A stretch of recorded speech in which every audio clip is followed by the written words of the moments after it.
Hello everyone, welcome back to the channel. Hope you're having a great day. So today is something different. We're not talking about the Pioneer, we're talking about something you may or may not see on the trails. And it is this, a John Deere Gator 590i S4. S4 means it's 4 seats. The 590 is the engine size. So let's do a walk around. Let's go over the pros and the cons. I haven't put too many miles on it. I've probably got 7 or 8 miles. I'm not going to do a test drive today just because I'm in the neighborhood. Everything on here is factory, from the windshield to the grill guard, everything. So let's get in and let's take a quick look. So one of the first things you'll notice is it's got a giant display. Now there is, over here, no park. It goes low, high, neutral, reverse. And then this is something I don't like. It's 2-wheel drive, 4-wheel drive, 4-wheel with rear diff lock. Personally, I'd like 2-wheel drive with diff lock, and then 4-wheel drive. But that's just me. So we got some, previous owner had some lights or something on here.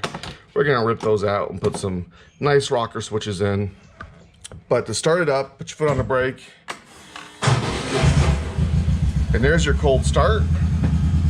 So a nice thing is you got your gas gauge, you got your coolant temperature, got your clock, got your RPM, miles per gallon, and then there's a couple other things. Got your trip. It's got 1,218 hours, essentially. 8798. So by the time I'm done with it, it's gonna have 8,800 miles. So pretty cool. Go ahead and turn that off. So that was your cold start. And it's got tons of factory accessories you can get for all these switches here. You got a nice glove box over here. Another feature this thing has that the Pioneer doesn't, that I really like, is it's got a parking brake. Now I'd like it to have park up on the shifter, but it's got a parking brake. So it's a nice low entrance getting in. There's lots of storage. So this is actually open under here. You can put some storage bins. You know, someone's in the back, they got a little bit more foot room. Now there is nets that come with this thing, and we do have them on order. Not for the front, just for the back to keep the kids and whatnot. So here's the back. So first, let's pop this up. And right here is the gas tank, really easily accessible. You know, you got a couple more bolts. There's a little hidden storage tray if you want to keep something here, spare belt, whatever.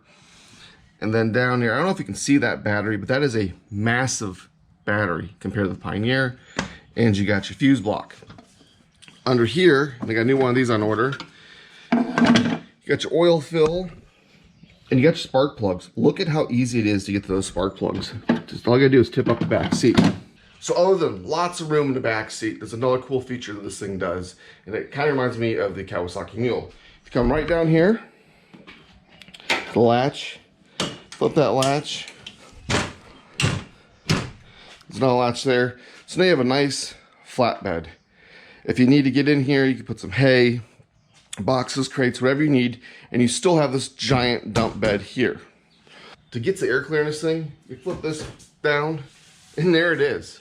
Not like the Pioneer, we gotta do this gymnastics act, lifting the dump bed, pull off the protective cover, then get in there with your hex head. You got 15 different bolts you gotta undo. Not this thing. This thing, numbers for farmers, ranchers. Just pull these off, just like that. I think there's 8 of them, 4 here, 4 on the backside. How do you get those backside? Well, just right here. Boom. Super easy. Coming over here, here is your belt drive. Now that's a little bit more difficult to get to, but not a big deal. Now here's something I don't like with the belt drive, and let me show you. Let me close this tailgate. And this is what makes this machine more of a utility farm use.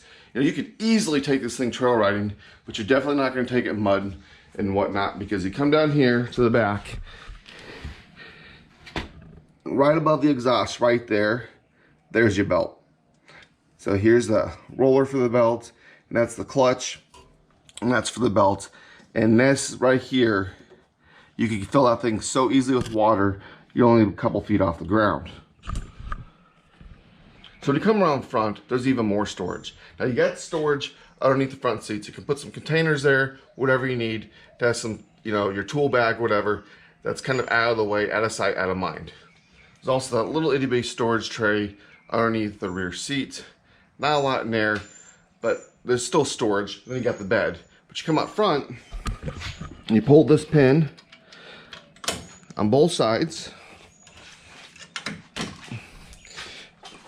Tilt your grill guard forward. And mind you, you look at the grill guard, you already have light mounts there.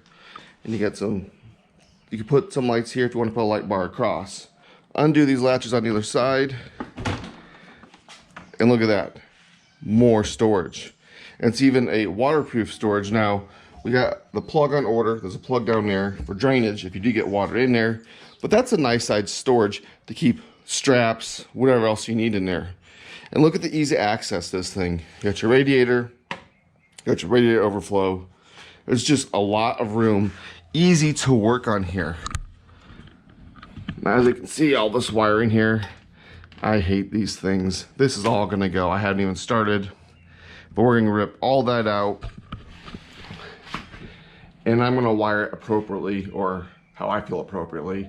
And no, I'm not a wiring guru, but you know what? This is a joke. We're gonna run everything in wire loom. We're gonna run the appropriate size wire, if not a heavier duty gauge. And we're gonna have everything on its own independent fuse box. So that's coming up here shortly. But as you can see, this is a really clean machine. I mean, there's not much going on here. And they say that the front differential down there is a limited slip. Now, in case you're wondering, will this hang out on the trails? Absolutely. Now, it is 12 feet long. You know, that's with the bumper. I mean, look at that wheelbase there. But then look at the Pioneer behind me. That thing's 10 feet. So this Gator is only 2 feet longer than my Pioneer. Now, the wheelbase, that's a different story. When I did look up the OEM specs, it says it's got around 9.6 inches of ground clearance. And I don't know if that's the shocks to the top position or not, but a stock Pioneer's only got around 10, 12. So not too bad. Yeah, you're gonna get hung up. But remember, this isn't for, you know, extreme off-roading. You could very easily trail ride this thing. It comes stock with 25-inch tall tires. Now, everyone says you can stick a 27-inch tall tire on here before you have to do a lift, and then you can do another couple inches of lift and get like a 28 inches. I don't think this needs it, but we might try it. So how fast is it, you might ask? Well, 48 miles an hour. I know I said it earlier, but 48 miles an hour. Now, how quick does it get there? It's not bad, honestly. It gets from, you know, up to 30, 35 pretty quick. And then you need a little bit of room for it to stretch its legs and get up to the 48. And honestly, if you're on the trails, we're doing 15 to 20, maybe 25. Some of the long straightaways you might hit 40. But I don't go out trail riding to haul butt. I like to enjoy the scenery. If you want to go haul butt, we go to the dunes. But that's my style of riding. That might not be yours. So one downfall of this machine, you know, I already talked about the shifter. I would change that. I do like it has a locking rear differential. I just rather have a locking rear diff in two-wheel drive, because most of the time, if you lock the rear diff in two-wheel drive, you can go most places people need to go in four-wheel drive. Anyways, the other downfall I really don't like about this is the wheels. Yes, the wheel, and you might go, oh, that's a 12-inch steel wheel. That's not what I don't like. What I don't like is this right here. So you see that ring? A little bit of rust there. That ring right there is what I don't like. And if you don't know what that ring is, let me tell you. That ring means that this wheel is hub-centric. What is hub-centric?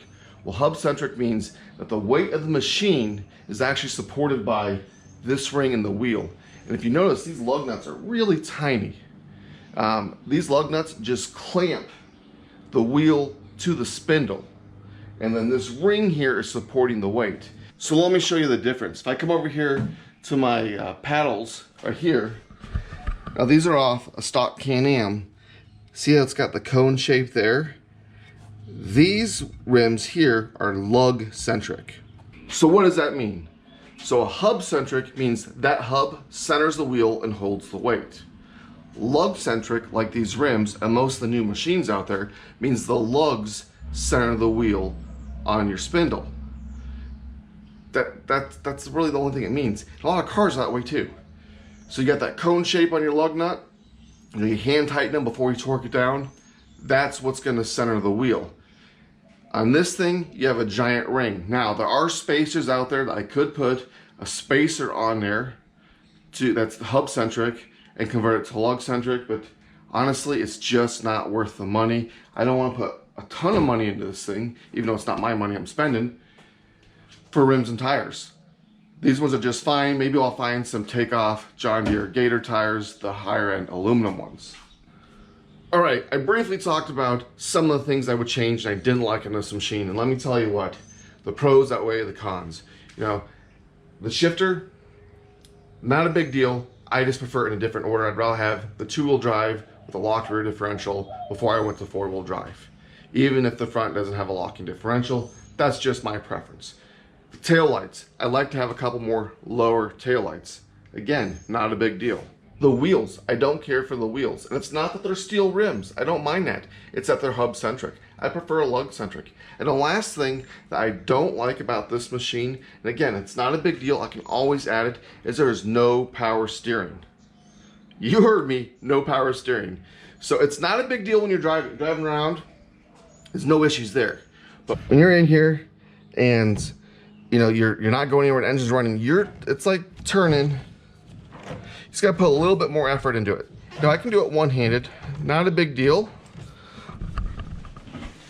But to do those 3-point turns, because the long wheelbase, or you want to turn around and back up because you had to offload some stuff, you're going to work just a little bit harder.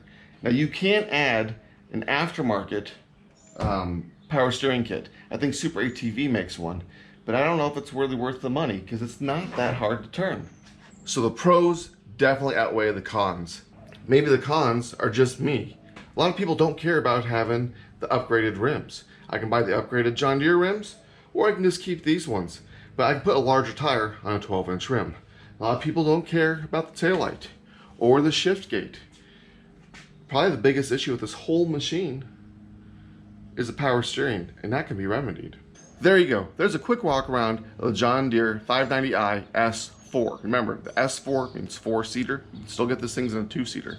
If you're looking for a second machine, or even a first machine because you don't know if you're gonna like side-by-sides, you might want to look into these things. So don't forget to like, share, subscribe, and until next time.